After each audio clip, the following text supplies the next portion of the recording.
off with VNS serving. That's Mangulabnan, their setter. Apolinario is the man to watch, as we mentioned. And first point go. This match, if we look at statistics, both of these teams are actually the #1 and #2 digging team. So Right. I am expecting na matagal mamamatay. Yun. Pinagpa-practicean ko na rin kasi ito eh. Yun yung parang isang basic pag nasa spiker's turf eh. Take a look at this one, the approach, and then he scores. Good. Rated player out of the Ateneo Blue Eagles volleyball program. For the Navigators. Now take a look at that angle. Right? Oh, another good serve. VNS has been racking up the aces early on and set. They go now to Medalla. Oh, that's a point off the block. Far here for VNS. Of the blue shirts. Their turn to attack right now. Buslig will score. That cross-court attacks of VNS. And hindi pa nagtatranslate, no, Ivy, yung statistics na best diggers tong dalawang koponan na to. Not a lot of saves so far. But what we're seeing is a lot of service aces. At the last sequence, pababa na yung blocker siya, nandun pa sa taas eh. Yeah. Of Nastin Guaza. They have a 3-point lead. Iloilo looking to cut that down, but access denied. And that's definitely making it more difficult for the Navigators. So they have not made any odds. Apat ulit ang Kalamangan. De Pedro this time scores off the block. Serve with the help of the net. Kept alive. They swing it to Medalla. Ron will score. Finding that open spot at the back court. What a rally for these two teams. Who will get the point? Medalla ulit. Yes!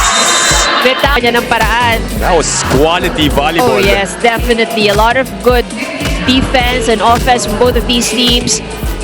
Guaza did not raise his hand. Will serve. A float one. Apolinario sets up De Pedro, and De Pedro scores. Good combination.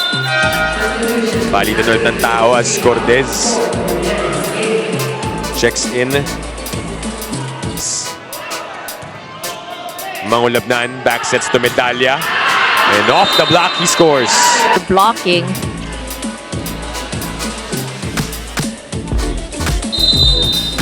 VNS is just 2 points. The Navigators, Iloilo. Apolinario. Oh, that was a good hit. That was De Pedro with the point. 22 serving 23.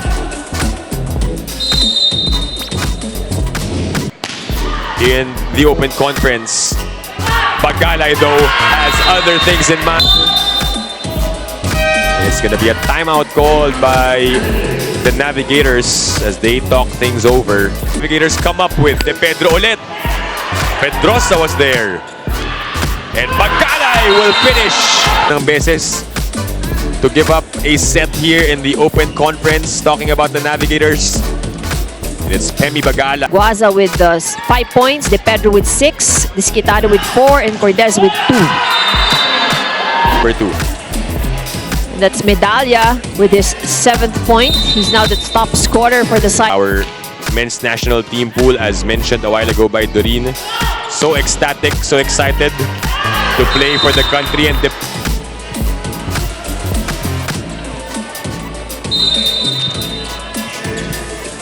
so makauna dito sa VNS in set number 2. Former Mapua Cardinal Pemie Bagalay. Of course, that he brings is his support for Ron Medalla. Dahil itong si Pemie, he also got injured about the same time as Ron Medalla last year, and his arrival has been helping Ron in his adjustment. Cruz, Mangulabnan, goes to Medalla, and finally a point for He is having a hard time putting his attack through. 4-point lead for the Navigators. Medalla will try once again. That did not go.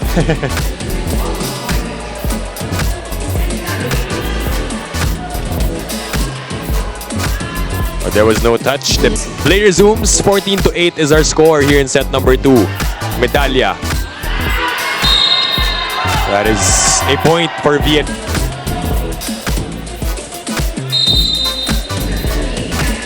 Rosa. Cordes switches sides and the Pedro gets a point. Not the strongest of hits, but just the right placement for the Pedro. 12-19. Medyo malaki pang hinahabol dito. But an ace by of the Navigators. One Ron Medalla on deck to serve. It's an ace for Ron Medalla. What a way to start the set. Nabuhayan itong Griffins after a slow start. The Pedro goes up. Pedrosa. Bagalay's turn to attack. Go, denied by the Pedro. They've had a couple of battles in the beach volleyball scene. Start as the setter, tapos yung mga attackers niya mas veterano. How do you deal with lahat veterano mas matanda sa'yo? Well, I think that first and foremost, if you're younger, what you really need to look at is that there's a trust placed in you. From the back, Jan sends it to Bagalay. Pemie saves it. He goes up once again and he scores off the block.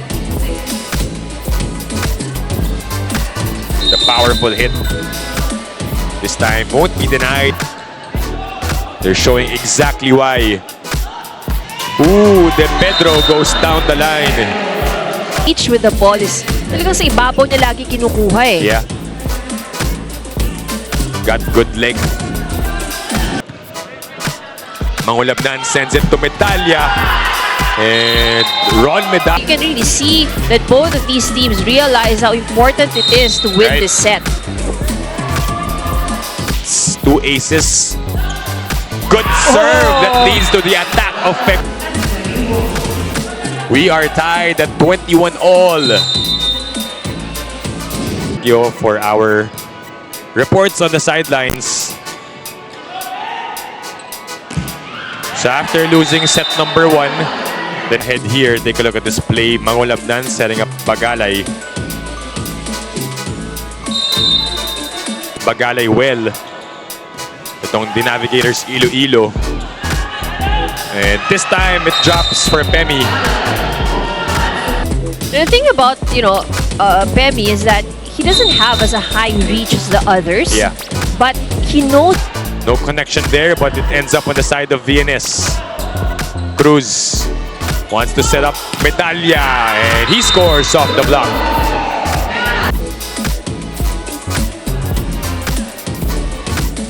Medalla going in. The Pedro doesn't get anything there. Bagalay gets one to drop.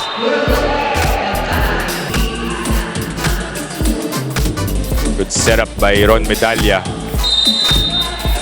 What we're seeing is a lot of Disquitado and Guaza and De Pedro, but Cordes has been steady. That was Buslig. Fronda. Back throw attack mula kay Buslig.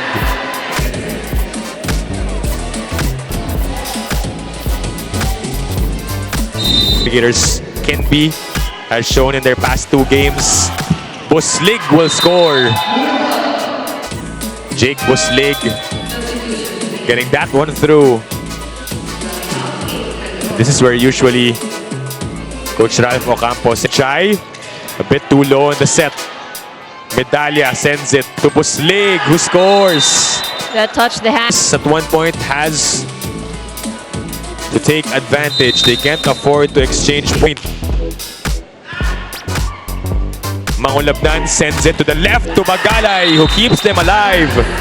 4. They go to Pemie.